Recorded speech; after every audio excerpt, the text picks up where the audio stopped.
matemáticas, hemos llegado a la última mesa del segundo día del coloquio. Quisiera empezar comentando que ayer escuchamos, reflexionamos y discutimos sobre elementos constitutivos del MACA. Se aclararon puntos importantes como que varios de ellos, sus elementos, están y han estado presentes en las modalidades de conducción de diversas UEAs desde hace varios años. También se aclaró el hecho de que no se reduce a aplicar tecnologías nuevas a nuestra forma de enseñar, sino que se trata de colocar al alumnado en el centro de nuestro modelo de enseñanza.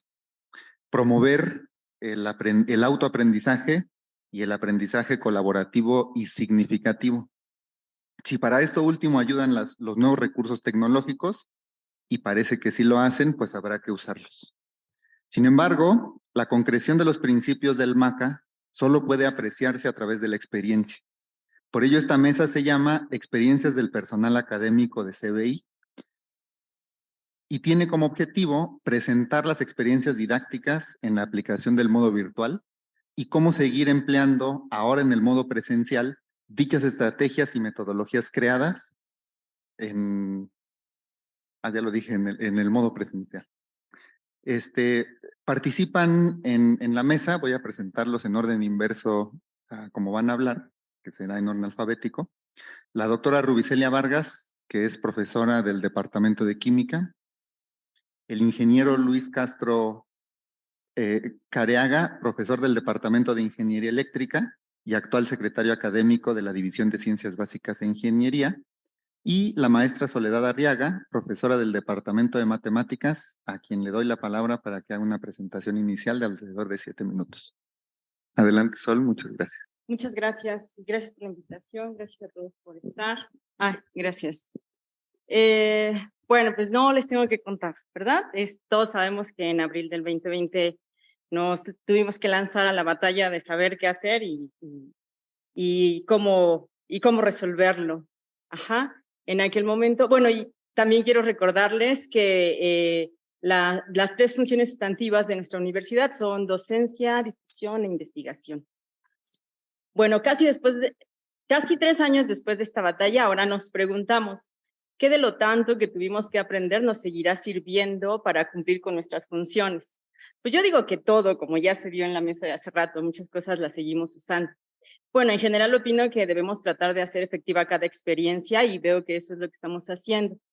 Y pues bueno, durante toda esta experiencia, muchos de nosotros exploramos y buscamos qué nos podía servir. Algunos aprendimos de golpe y porrazo que nuestra aula virtual, yo por ejemplo ya la tenía, servía para algo más que subir los talleres y las tareas y evitar ir corriendo a la papelería y que fueran los alumnos. O sea, porque yo en particular usaba el aula virtual casi solo para eso. Y aprendimos pues que todo eso que habíamos aprendido en Virtuami, más bien todos estos cursos que habíamos ido a tomar en Virtuami, sí sirven para algo, ¿no? Ya como dijo que eran la diferencia entre cuestionarios y exámenes y todo eso lo tuvimos que retomar. Y bueno, no voy a presumir aquí de que la exploté totalmente, el aula virtual, pero sí es cierto que fuimos aprendiendo un chorro de cosas. Aprendimos, por ejemplo, que hacer videos no siempre significa estar horas y horas en el trabajo de edición. Algunos solamente, pues, grababan su clase vía Zoom, le pinchaban al botón grabar y después subían sus videos al canal de YouTube, ¿verdad? Y bueno, esto estuvo muy padre porque eso les permite a los alumnos, como ya dijeron muchos de ustedes, ver los videos cuando quieran y mejor aún, desde donde sea. Tenemos el caso en nuestro departamento de matemáticas de un compañero que sus videos de YouTube reciben un montón de visitas, incluso de otros países, ¿no? Y los alumnos se están pidiendo, oye, ya se te acabó el curso, ¿no quieres, no hay más videos por ver? Y bueno, este compañero pues es un hitazo, ya tiene hasta más suscriptores que nosotras en el canal de Lunes de Faenas Matemáticas. Es que sí quiero aprovechar para platicar de esto porque bueno, junto con otras compañeras, trabajo en el seminario de lunes de Faenas Matemáticas del Departamento de Matemáticas. Este seminario, por supuesto que paró en el primavera 2020, pero tuvimos la fortuna de, bueno, primero tuvimos el ejemplo de Ruby, bueno, perdón, aquí presente, se me fue el nombre, Oscar Yáñez, Nelly, que nos empezaron a invitar a webinars, para enseñarnos cuántas cosas más podíamos hacer. Y entonces dijimos, ay, pues así como le hacen ellos, queremos lanzar el seminario. Y pues bueno, precisamente ayudadas de Ruby, de Jorge Garza, que aquí está, muchas gracias, nos animamos a lanzar, bueno, nos enseñaron cómo y lanzamos el seminario en modo virtual. Mucho tuvimos que aprender, todo esto de OBS, abrir el canal de YouTube, que, no es que lo tienes que abrir, es que ya lo tienes, y todas esas cosas las fuimos aprendiendo. Y bueno, pues yo lo que les quiero contar un poco es eso, el chapuzón, o sea, los 3 tránsitos, primero del presencial al virtual, a cómo lo hacemos, ya dije, cómo lo hicimos, nos ayudaron en nuestro departamento, nos sentimos muy apoyadas, precisamente por los químicos, ¿verdad? Nos ayudaron un chorro. Y bueno, pues ya estábamos más o menos cómodas, gracias a esto no muere el seminario. Y luego pues ya después regresamos el año pasado al modo semipresencial. Todavía nosotras seguimos haciendo nuestras charlas en este modo, en el modo virtual. Ahí empezamos a ver las primeras dificultades. Notamos, por ejemplo, que si estábamos juntas en un mismo cubículo, el sonido no servía, ¿no? O no jalaba, o te callas, o el eco y todo aquello, ¿no? Y bueno, ya luego, ya nos dijeron, ya tienen otra vez la Sandoval Vallarta, y ya pues modo presencial. Se me olvidó decir que una parte muy padre del modo virtual fue que pudimos tener expositores todavía le llaman Interior de la República, ¿no? Así, Aguascalientes, así. Pero mejor, o sea, tuvimos expositores de España, de Holanda, o sea, compañeros nuestros que ya estaban por allá, y pues así los podíamos invitar sin tener que pagar viáticos, que de todas maneras no tenemos, pero bueno. Y entonces cuando regresamos al modo presencial, pues ya perdimos eso, ¿no? O sea, ya no podíamos. Dos de nosotras trabajamos en otra universidad y también ¿cómo se llama? Nuestro público creció porque podía llegar mucha más gente a asomarse al canal de YouTube a ver las charlas. Y cuando regresamos a presencial, pues ya no. Y ahora, pues bueno, ya con los que están allí. Y pues ya no lo vamos a hacer virtual. ¿O sí? Sí, pues sí se puede virtual como esto de ahorita, ¿no? Claro que otra vez ahora necesitamos apoyo de parte de quienes, de audiovisuales de aquí de la división, porque pues resulta, nosotros no sabíamos que sacar la transmisión, pues no es tan fácil como cuando todos están en YouTube, porque ahora tenemos unos muchachos aquí presenciales y si de pronto preguntan, pues ya no le oye, o unos u otros no se oye, es un relajo, ¿no? Y bueno, eso es un poco, perdón por el comercialote, mucho, de una de las experiencias, pues, que no propiamente didácticas, pero sí como de esta cosa de la transmisión, de cómo te comunicas con el exterior desde la universidad, no solo para dar clases, sino también para esta función que hemos llamado sustantiva de la universidad. También tengo la experiencia de la participación en el Instituto Greg, que es otro, ustedes también bueno, toda la división, ¿no? Que también en esta última versión ya permitió que algunos muchachos que del Estado de México y así, que no pueden venir aquí a la universidad a conocerla y demás, puedan atender pues algunas de las charlas, justo la nuestra, de Naiti y otras compañeras, fue en modo virtual. Entonces, bueno, sí, o sea, sí se están quedando todas estas experiencias y el susto que tuvimos, ¿no? Al principio, estamos pudiendo cosechar o seguir usando muchas de todas estas cosas que en este tránsito a las que nos tuvimos que enfrentar, pues. ¿Y con qué nos quedamos? Bueno, pues yo digo que sobre todo hay que trabajar pues no solo con cómo logramos llegar a ellos, sino a lo mejor ahora nos podríamos más bien enfocarnos en cómo recibir, ¿no? O sea, yo por ejemplo decía hace rato, al principio solo recibía solo usaba el aula virtual para enseñarles los talleres, las tareas, a lo mejor los videos y así, pero a lo mejor ahora también podríamos usar ese canal pues para eso, para recibir no sé, en mayor volumen o para permitirles a los muchachos, se me fue la este, para proponernos pues otro tipo de herramientas como estos Kahoots. A mí me gusta, por ejemplo, mucho iniciar la clase diciendo, la clase pasada, ¿se acuerdan de esta definición y así? Y alzan la mano, pero podemos ahora, no sé, usar estas herramientas como las encuestitas de Kahoot, que estarían padres. Lo malo, claro, es que a veces la red en los edificios no funciona.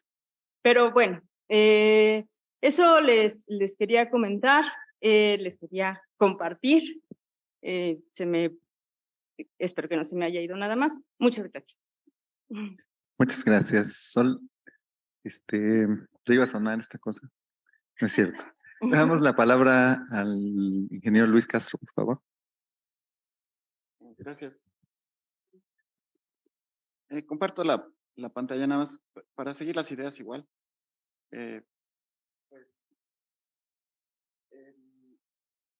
mi experiencia ha sido no tan amplia porque primero andaba de jefe de departamento y después ahora andamos en la Secretaría Académica. Entonces, en realidad, mi labor docente se ha ido disminuida por la gestión universitaria. Sin embargo, por supuesto, sí he hecho cursos de manera remota, pero definitivamente no a los niveles que muchas ponentes en las pláticas del día de ayer y de hoy han platicado. Sin embargo, en lo que nos hemos estado enfocándonos es básicamente en dar dirección a todo esto que se dio en la pandemia para que perdure en un enfoque que sea útil para la institución de acuerdo a la gestión universitaria.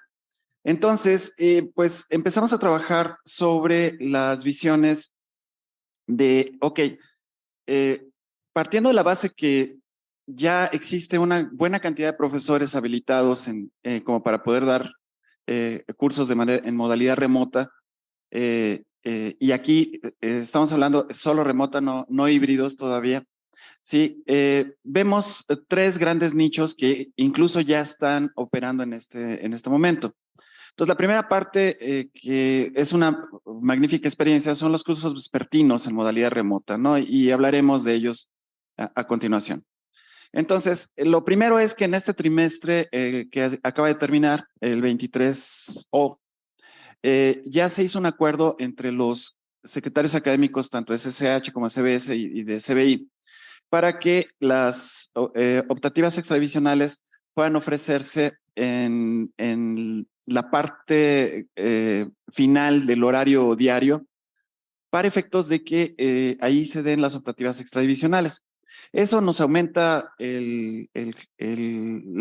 la disposición de lugares para chicos y además pues facilita mucho a los chicos y además pues resuelve algunas de las problemáticas asociadas con los horarios de la tarde. Entonces, lo empezamos medio a piloto el trimestre de otoño del 22 y para este invierno del 23, que empieza el lunes, ya está perfectamente establecido y eso pues marca un hito muy interesante en la visión de las optativas extradivisionales, puesto que creo que las tres divisiones cojean de este punto, ¿no? Dadas las PODIs que tenemos aquí en Iztapalapa, pues es bien importante esto que se hizo, ¿no? Entonces, el tema pues no es menor, en realidad pudimos llegar a ese acuerdo, se ofrecieron más o menos 6 cursos por cada división, Entonces tienen 18 cursos abiertos para el trimestre que entra, más o menos como de 40, entonces pues, estamos hablando de números ya interesantes de alumnos atendidos en esta modalidad, ¿no?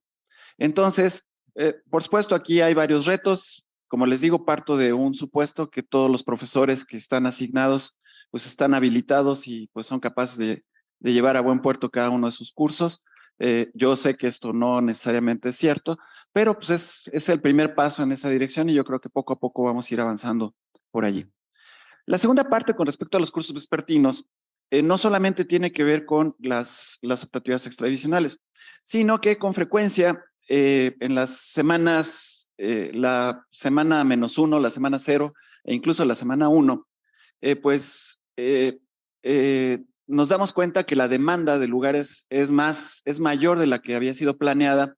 Los cursos se empiezan a planear por ahí de la semana 5 para que ustedes se den una idea del trimestre inmediato anterior. Entonces, pues ahí uno tiene estimaciones de la demanda que va a haber y dado eso, pues se planean cuántos cursos y los profesores y se hace toda la logística. Pero con frecuencia, digo, no es tan imperfecta, pero sí llega a suceder que necesitamos lugares adicionales. Entonces, el exceso de demanda se está tratando de manejar de esta manera, con cursos en modalidades remotas en la tarde también, ¿no? Y finalmente, y algo que me voy a referir en un poquito más de extensión, es el manejo de algunas optativas atendidas por profesores de tiempo parcial, que eso nos abre otro nicho increíble de atención y de posibilidades. La siguiente parte que me gustaría platicar es los cursos interunidades. Esto se empezó a explorar y bueno, ya había habido esfuerzos aislados, incluso previos a la pandemia. Sí, principalmente por necesidades de la unidad Lerma, que no tenía profesores y nos pidió el apoyo. Pero ya con la pandemia, pues fue la demanda cada vez peor y ya lo oficializamos o ya lo hicimos un poquito más formal en el 21P, o sea, hace pues, prácticamente año y medio.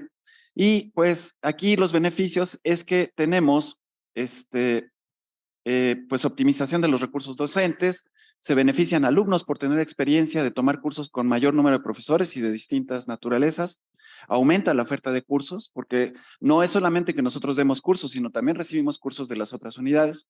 Se pueden atender la carencia de especialistas por los coordinadores de la licenciatura y posgrado, es decir, los coordinadores tienen más baraja, o más cartas para poder jugar. Tienen integración y trabajo colaborativo entre las unidades académicas, porque pues ya hay comunicación, al menos entre coordinadores, pero pues esto abre posibilidades. ¿Cuáles son los problemas que hemos encontrado aquí? Pues que el manejo de créditos de Iztapalapa no es el mismo que el de Coajimalpa, ni el de Azcapotzalco, ni el de Lerma, ¿sí? Por ejemplo, en Lerma, las UEAs tienen menos créditos y los alumnos llevan más UEAs en un trimestre. Entonces, eso marca incompatibilidades menores, pero significativas. También, pues, abre temas administrativos para los profesores porque que las constancias de coeficientes de participación hay que hacer 2 que 3 cositas que normalmente no se hacían, ahora se tienen que hacer para que la productividad que hacen en otra unidad pues les quede registrada para ellos en sus índices de participación. Y la uniformidad del nivel de los alumnos pues no la podemos garantizar. ¿Sí? O sea, tenemos alumnos heterogéneos de distintos niveles, aunque estén llevando una materia relativamente parecida. Y también con los profesores, también una suposición es que todos los profesores están habilitados en la UEA en cuestión y no siempre se cumple. Finalmente, la siguiente parte que quería comentarles es de las optativas especializadas en modalidad remota. Entonces, una cosa que hemos explorado es la contratación de especialistas con plazas de tiempo parcial, pero gente con buenos currículums que no es posible que vengan a Iztapalapa de manera presencial, pero que quieren dar clase. Entonces, esta experiencia ha sido genial porque hemos traído gente con certificaciones y credenciales de alto nivel para que den estos cursos. Y pues esto lo llevamos, ya lleva 4 trimestres y cada vez más departamentos se están sumando en esta modalidad, ¿no? Entonces, pues aprovechamos mejor las posiciones de tiempo parcial en nuestra plantilla de plazas y incorporamos en la plantilla a profesionales de altísimo nivel que si bien no están de tiempo completo, pero ya hay una interacción interesante y esto lo llevamos a cabo no solamente en licenciatura, sino también en posgrado. Entonces, las posibilidades son enormes en estas direcciones, ¿sí? Entonces, yo aquí lo dejo, estas son las experiencias que quería compartir aquí en la mesa de lo que hemos hecho en la parte de las experiencias de educación remota y a dónde queremos llevarlas. Gracias. Muchas gracias, Luis. Bueno, vamos a escuchar finalmente a la doctora Rubicelia Vargas.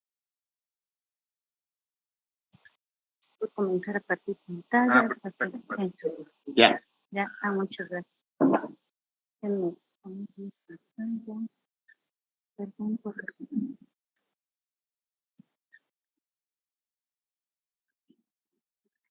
Bueno, gracias por la invitación. Gracias por atender la sugerencia de no leer las semblanzas. Muchas gracias, eso nos da más tiempo. Y entonces, yo le puse a esta presentación experiencias o cómo han pasado los años, ¿no? Como en la canción. Y bueno, pues, no pasa. Espérenme un tantito. Ya está. Quiero empezar, voy a hablar de 3 experiencias o 3 ejemplos de lo que hemos hecho. Me voy a centrar más en las modalidades y en las estrategias que en las herramientas. Entonces, bueno, quisiera empezar hablando de un curso y esto lo voy a retomar al final para ver cómo podríamos emplearlo ahora, ¿no? El primer ejemplo es uno que hicimos en el 2011 en el Departamento de Química, donde empezamos a trabajar con un aula virtual de estructura de la materia, que es una UEA del TG, que la llevan las 10 licenciaturas de nuestra división. Y en ese entonces el jefe de departamento tuvo la idea de tener un repositorio de material didáctico, especialmente videos, del departamento de química. Y pues ahí se nos ocurrió a la doctora Viniegra y a mí hacer un aula virtual, ¿no? Y le solicitamos al jefe de departamento que nos descargara ese trimestre para poder realizar esta aula y pues sí, nos dio chance y entonces pudimos concentrarnos un trimestre en realizar esta aula virtual con el objetivo de hacer un curso semipresencial dirigido a aquellas alumnas y alumnos que trabajaban o que trabajan, ¿no? O también notábamos que había algunos alumnas y alumnos que dejaban esta UEA del TG hasta el final, ¿no? Porque no estaba seriada en su licenciatura y pues ya al final no se les acomodaba el horario en ningún lado y entonces esta era una opción. Hicimos entonces, le llamamos semipresencial porque todas las actividades eran asíncronas, con un aula virtual en Moodle, aula CBI, nos apoyaron mucho ahí las compañeras y compañeros de ingeniería eléctrica que ya tenían experiencia en Moodle.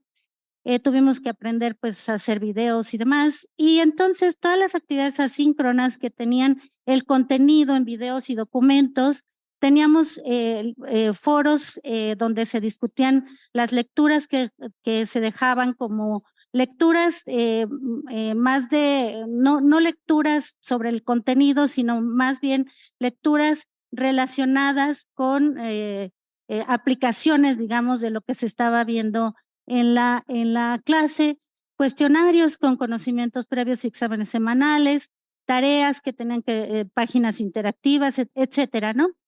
Y las actividades síncronas eran asesorías que las hacíamos en chats, ¿no? En el Moodle, o en la oficina también nos podían buscar, bueno, quiero decir que todos, siempre que estuvimos aquí presentes, ¿no? Siempre que dimos la clase, estábamos presentes aquí en la universidad, entonces podían ir a nuestra oficina o también algunas veces se organizaron para que hiciéramos las asesorías en el salón de clases, sobre todo antes de los exámenes. Esos alumnos y alumnas que tomaron este curso semipresencial hacían los exámenes departamentales igual que los que tomaban cursos presenciales, ¿no? Entonces, por eso le llamamos semipresencial, porque sí tenían que venir a hacer el examen departamental. Este trabajo lo presentamos en un coloquio como este que organizó el ahora coordinador de Virtuami en el 2012, en una mesa de trabajo, y ahí hablamos de esta experiencia y los resultados.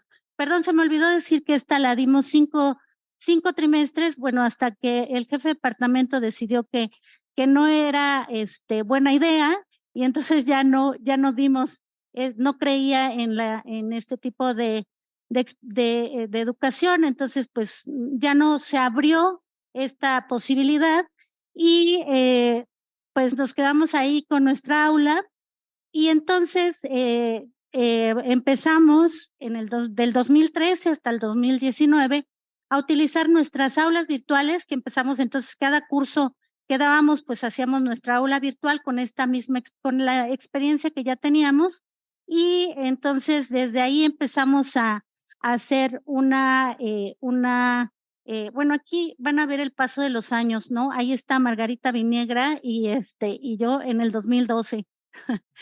Entonces, del 2013 al 2019, usamos estas aulas virtuales, cambiando actividades síncronas y asíncronas en la estrategia que ya han hablado antes del aula invertida y el aprendizaje entre pares.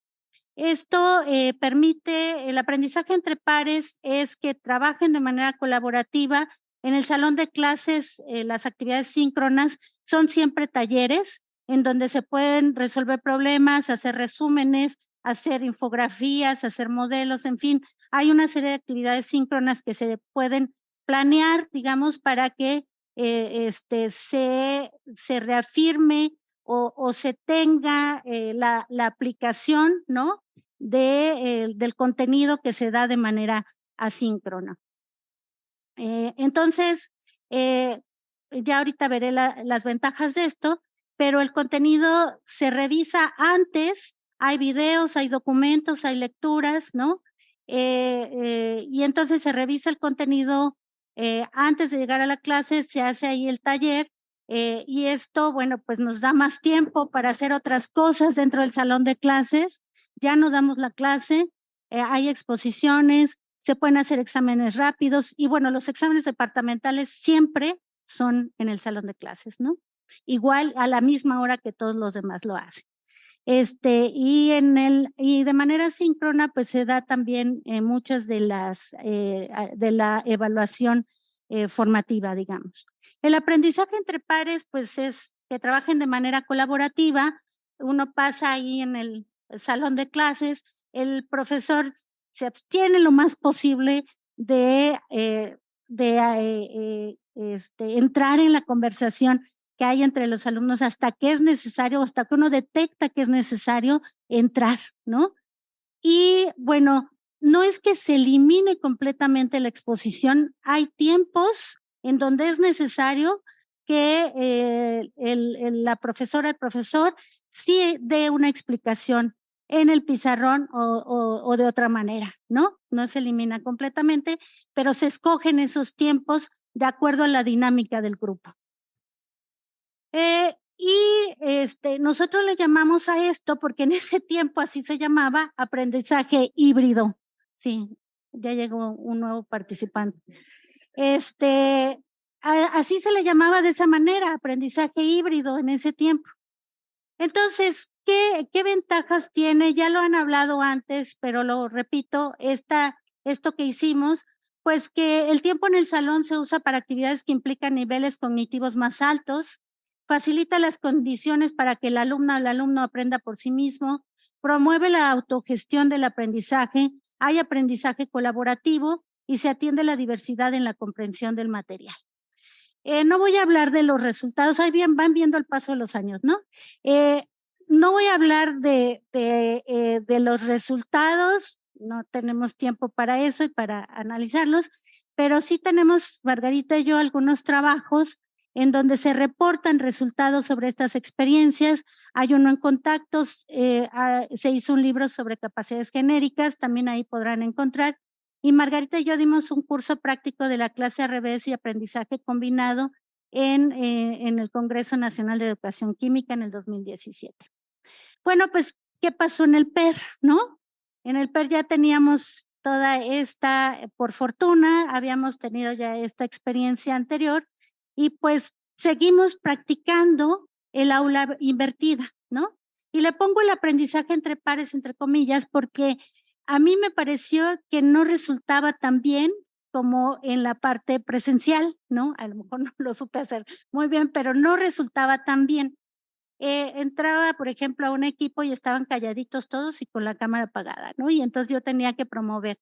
Después empezamos a hacer una estrategia en donde había ya el documento compartido de lo que se estaba trabajando en el equipo.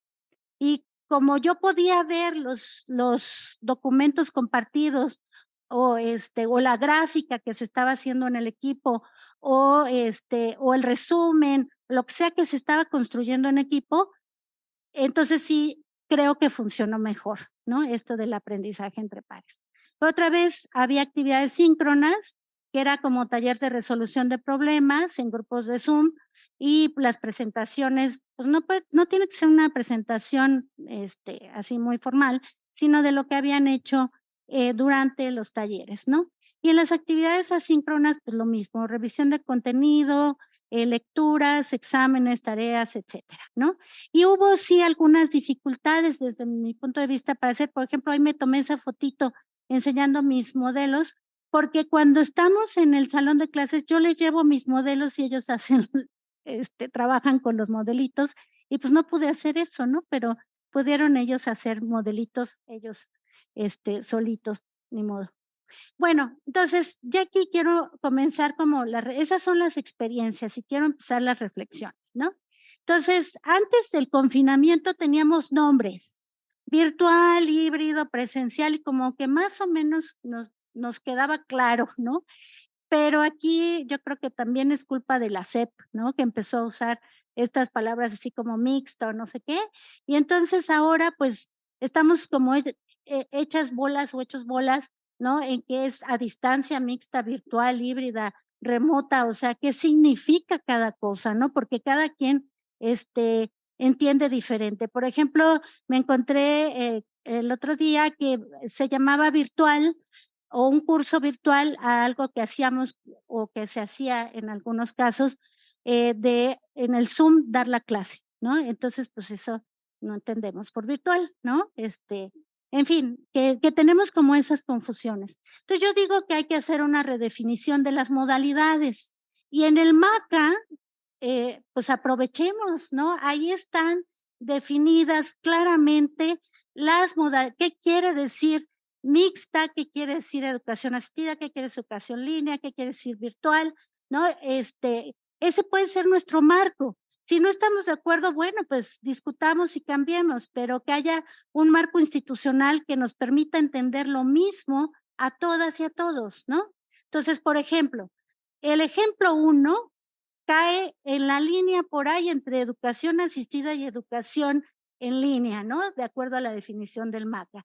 Por ahí entra, ¿no? El ejemplo 2, pues está en lo que en el MACA se llama modalidad mixta. Entonces, bueno, creo que podemos usar el modelo también para, bueno, no sí, lo que está escrito en el modelo, ¿sí? Para entender todos lo mismo con modalidad, ¿no? Con nombrar alguna modalidad específica. Y quiero dejar ya mi participación con cosas a considerar, ¿no? Algunas las tomé de este artículo de Ángel Díaz Barriga, que bueno, pues lo dice mejor que yo y estoy de acuerdo con él, ¿no? Entonces por eso las tomé de ahí. Y una cosa que dice es, el trabajo que se realizó por medios digitales no pudo suplir de ninguna manera la intensidad de la vida universitaria. O sea, sí perdemos algo cuando no estamos aquí en la universidad, ¿no? Y es esa vida universitaria que también a los alumnos y a las alumnas les enriquece muchísimo. Entonces creo que se está retomando, esta es una forma de retomar esa vida universitaria y creo que hay que seguirla promoviendo sin dejar estas oportunidades, ¿no? Sin dejar de lado las oportunidades que les podemos dar a algunas alumnas, alumnos que no pueden venir a la universidad todos los días. Pero la riqueza de la vida universitaria creo que hay que seguirla manteniendo. Creo que no en todos los casos hubo cambios sustanciales en las estrategias docentes. Se continuó con la exposición del profesor acompañada, en el mejor de los casos, con tareas o trabajos, ¿no? Y Ángel Barriga lo dice así como una tecnología de frontera en el siglo XXI para apoyarse en una didáctica propia del siglo XVII, ¿no? Es más o menos lo que en algunos casos se hizo. Bueno, pues la otra es que la docencia reclama de experimentación permanente si se desea realizar como una actividad rigurosa. Entonces yo creo que hay que experimentar, ¿no? No hay que, digamos que todas las experiencias, hace rato se decía aquí en esta mesa, todo lo que aprendemos en algún momento nos sirve, ¿no? Como para hacer esta experimentación. Creo que hay que seguir experimentando. Aprender no es un acto pasivo. La alumna, el alumno se tiene que involucrar en su aprendizaje y estas estrategias de usar las tecnologías para apoyar las estrategias dentro del salón de clase puede volver el aprendizaje un acto activo. Hay múltiples interacciones y vínculos en el salón de clases y fuera del salón de clases que apoyan el aprendizaje. Hay que también usar esas múltiples interacciones, ¿no? Y bueno, pues creo que todo esto que he expuesto está recogido en el MACA, como ayer se decía, ya había experiencias ahí, ¿no? No es algo totalmente nuevo, se sistematizó, se organizó y es así como se construyó el modelo, ¿no? Y pues gracias. Ay, me pasé mucho tiempo. Ay, entonces esto ya es nada más la última, ¿no? Y le quería decir a Margarita, no está aquí, pero a lo mejor nos está viendo, de cómo han pasado los años y aquí estamos frente a frente como la primera vez. Gracias. Muchas gracias, Ruby. Ahora sí sonó. Bueno, gracias por las 3 intervenciones. Voy a leer algunos comentarios del chat de la transmisión en línea. La doctora Laura Hidalgo comenta: felicidades, Sol, es un gran trabajo el que realizan. La doctora Marlisha Sandoval también comenta: excelentes pláticas las que nos presentan en los lunes de faenas matemáticas. Felicitaciones por todo el trabajo que realizas, Sol, y el apoyo que siempre nos brindas. Saludos.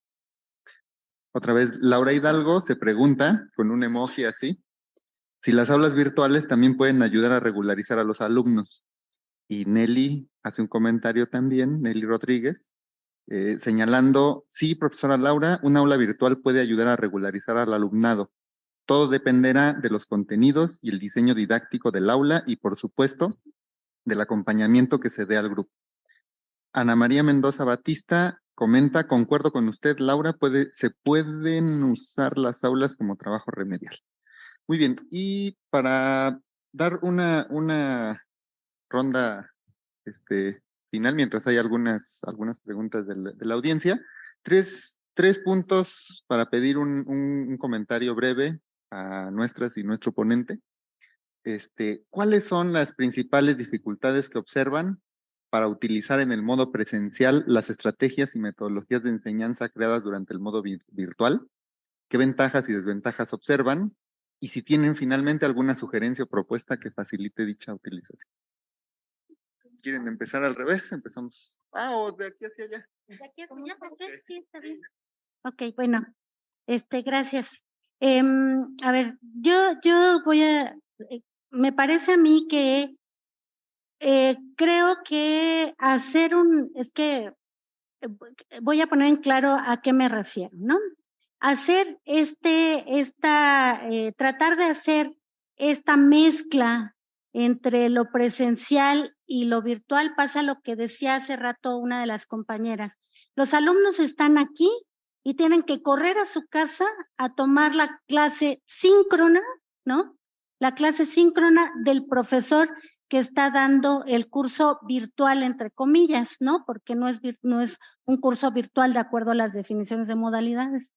Entonces, yo sí considero que si vamos a ofrecer esta parte virtual, ¿no? O a distancia, sí lo hagamos preferente en su mayoría de una forma asíncrona.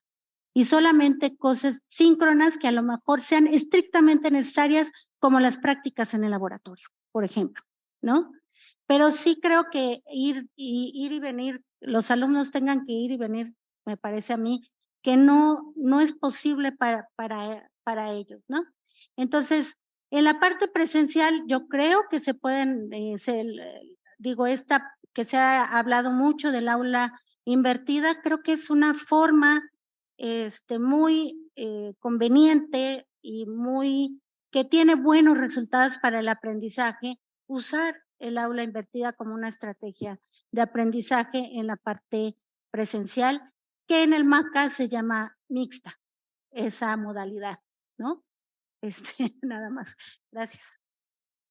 Se me olvidaron las preguntas, pero creo que justo esta que hizo Laura Hidalgo, de que si se pueden usar las aulas virtuales para regularizar, o sea, me parece súper genial, ¿no? O sea, ya de por sí los muchachos, ya dijimos, ¿no? Se proveen un chorro de cosas, buscan videos, tutoriales, etcétera, etcétera.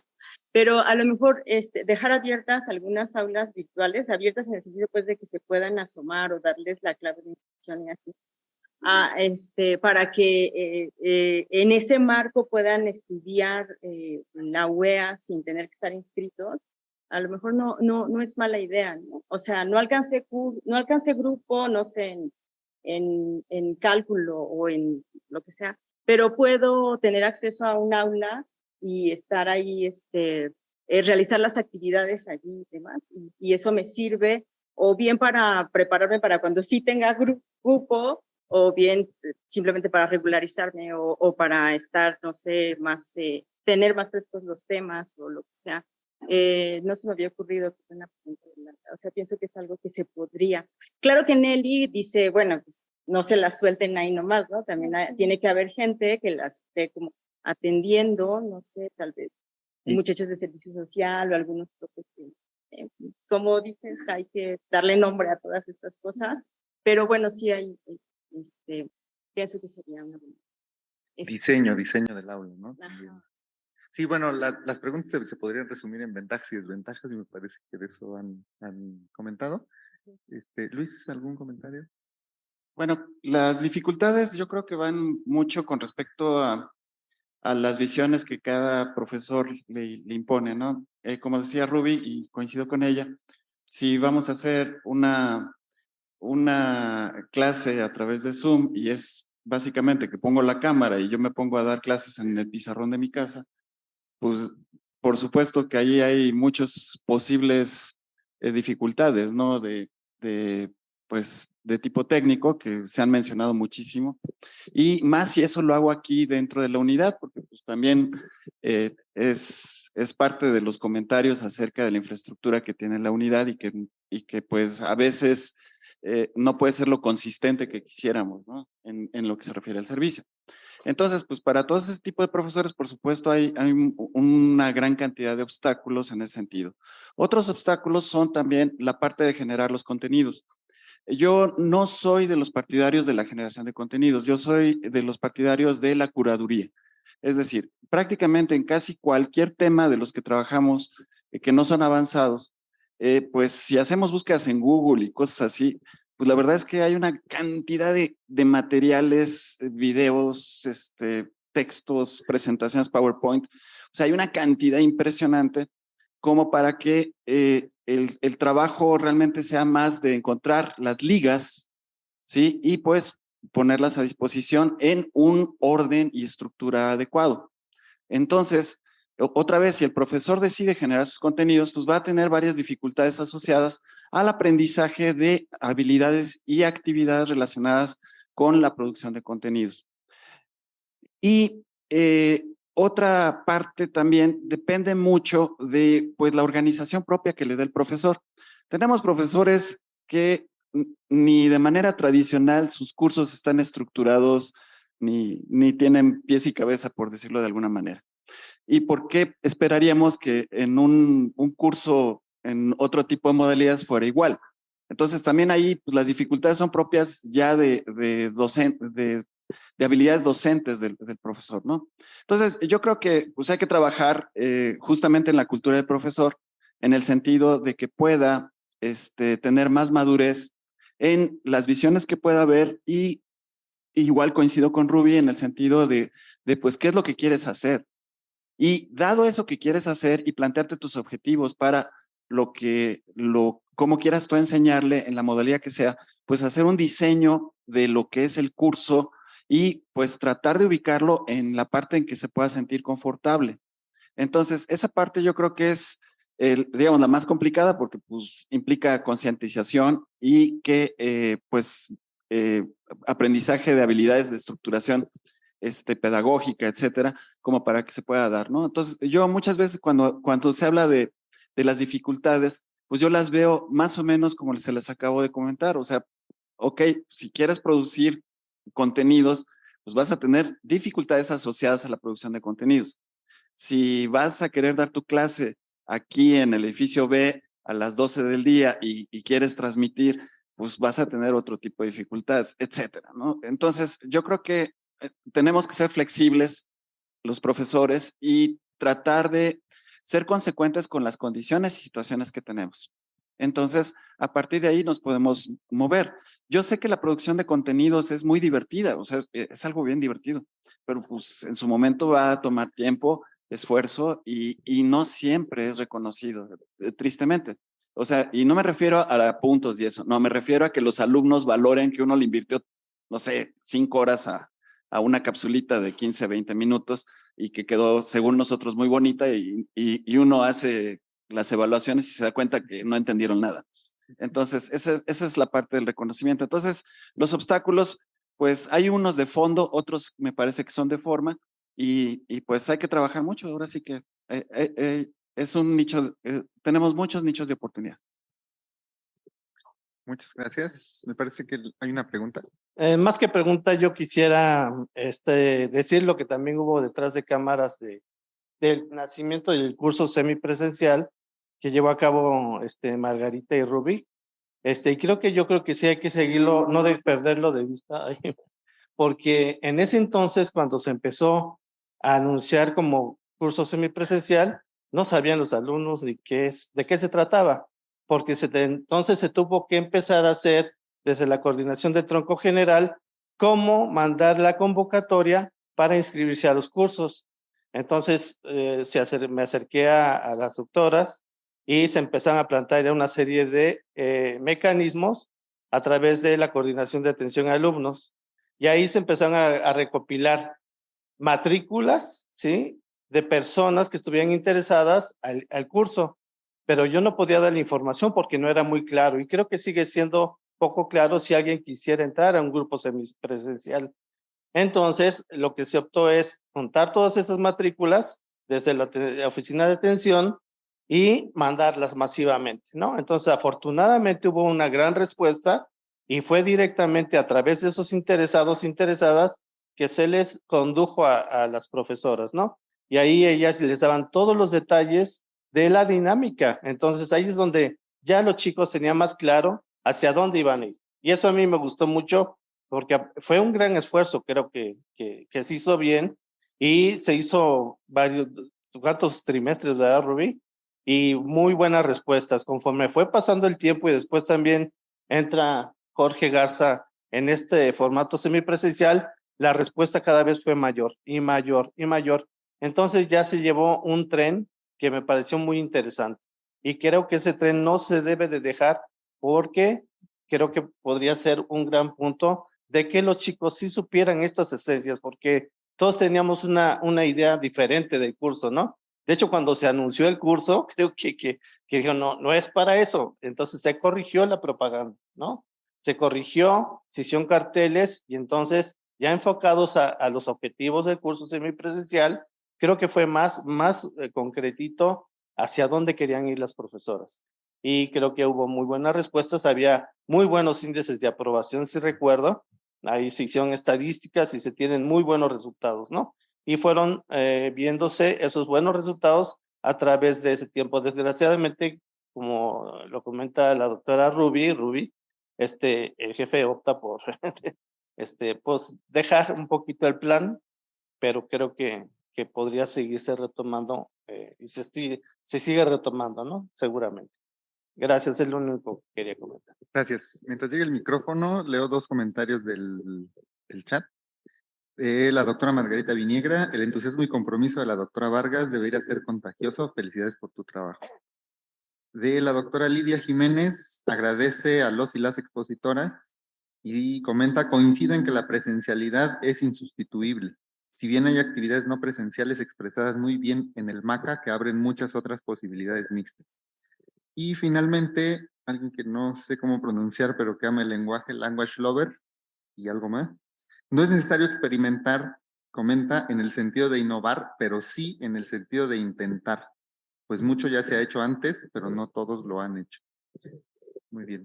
Hatsiri, por favor. Muchas gracias. Justamente en ese sentido iba mi participación. Primero quisiera felicitar a todos los participantes de esta y de las dos mesas anteriores por todas estas experiencias que están compartiendo con nosotros y todas las posibilidades que abren. Y sí quisiera destacar algunos puntos. Para empezar, es un trabajo innovador, a lo mejor muchas cosas están hechas. Algo completamente innovador nunca es posible, ¿no? Ni en ciencia, ni en arte, ni en nada, pero bueno, casi nada.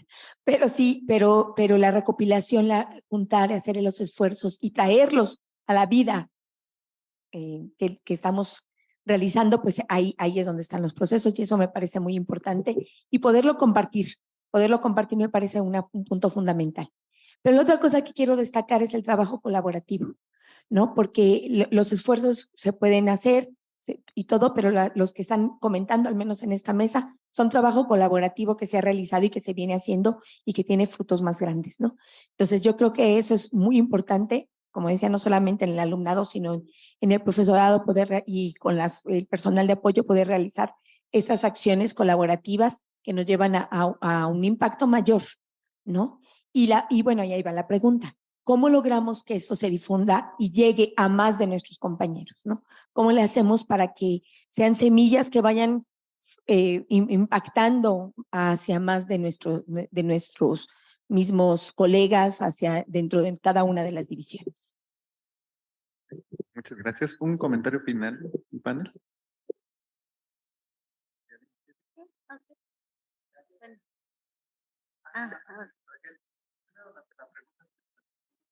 Sí, primero la pregunta. Sí, para ver si... Gracias. No. Más que pregunta, es un comentario. Es en realidad agradecerles a todas, todos en la mesa por la mesa y por lo que han dicho y que han compartido. Me devuelve el alma al cuerpo porque pues ayer fue un shock tremendo escuchar que las cosas no podían cambiar, que se tenían que esperar cosas, que los tiempos eran muy largos. Y yo siempre, o sea, soy optimista y estas conversación y este contenido que han presentado, me parece que nos pone justo en la línea de sí hay trabajo, se está haciendo trabajo y se sigue haciendo trabajo ahí, mucha colaboración en la división, ¿no? Muchas gracias. Gracias. Sí, gracias. Sí, gracias por la pregunta, Hatsiri, porque era algo que quería decir. Este trabajo, bueno, pues aquí cito a Margarita porque es un trabajo que hicimos juntas, pero en realidad esto nace de un grupo que se ha mantenido en la División de Ciencias Básicas e Ingeniería, que le llamamos cariñosamente el G0, ¿no? Y en el G0 hemos podido construir, aprender, apoyarnos, ¿no? Y me parece que es un trabajo en donde estamos construyendo desde nuestra experiencia, ¿no? Y no quiere decir que compartamos un grupo. Todos podemos dar o todas podemos dar cursos distintos, pero estamos compartiendo nuestras experiencias en docencia y estamos buscando continuamente nuevas formas para lograr el aprendizaje de las alumnas y de los alumnos. Entonces, creo que este grupo de docencia que se ha formado en la división, me parece que ha empujado mucho esta parte del desarrollo de la docencia y quería agradecerles a mis amigas, mis amigos con los que he compartido, pues esto también es parte, ¿no? Producto de ese esfuerzo colaborativo. Gracias por la pregunta, Hatsi. Sí, yo también justo en ese sentido, pues esto, justamente, ¿qué podemos hacer? Pues cosas como este, yo por eso agradezco muchísimo la invitación a este tipo de eventos en donde pues podemos exponer todas estas experiencias. Mate. Sí, yo igualmente agradezco. Y bueno, yo lo que digo, los modelos de administración de cambio o de manejo de cambio plantean que la población objetivo, en este caso sería pues esta comunidad entre estudiantes, alumnos, profesores, tiene tres estadios o tres tipos de poblaciones, las caracterizan tres. La primera son los entusiastas, que son los que se enrolan en la innovación que está pretendiéndose que genere el cambio, en este caso, pues todo el movimiento. Y por supuesto, muchas de las personas que hemos oído y que se oirán mañana, pues pertenecen a este grupo. Pero este grupo jala a la segunda población, que se le conoce como los adoptadores tempranos o los early adopters, y esos ya es una población más grande. Los entusiastas es una población relativamente pequeña. Y aquí, de la experiencia que nos platica Ruby, de ella y Margarita, pues era muy poquita gente en el 2003 o en el 2011 o 12, trabajando en esto, ¿no? Ahorita pues ya vemos una población un poco más grande, donde ahí ya empezamos a distinguir a los adoptadores tempranos. Ahora, la pandemia hace que pues esto se acelere un poco más. Ya después viene la mayoría seguidora, que viene siendo el tercer grupo importante. Y el último grupo son los que nunca vamos a mover. ¿Por qué? Pues porque son muy de sus propias ideas y no van a hacerle frente a esto a menos de que se vayan. Ahí la mayoría seguidora pues va a seguir cuando la corriente sea lo suficientemente fuerte que los va a terminar arrastrando. Y eso ya empieza a suceder. ¿Por qué? Pues porque la pandemia nos obligó pues no a uno, a todos, a entrar en estos modelos, ¿no? Muy poquita gente no lo habrá hecho porque estaba de sabático o porque pidió permiso o por distintas razones, pero yo creo que un porcentaje muy alto de nuestra población de profesores tuvo que experimentar, al menos impartir como él entendió esto. Y eso ya es un principio precisamente en el cambio en el cual pues, vamos a experimentar. Es lento, por supuesto, es muy lento, pero pues igual hay esfuerzos que son de corto plazo, que ya se han hecho y que son modelo para ir jalando cada vez más pues a nuestra comunidad que vean el atractivo y las bondades que tienen estos esquemas. Gracias.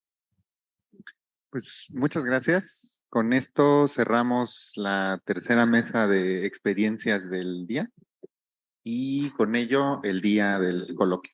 Entonces, me resta las constancias para la doctora.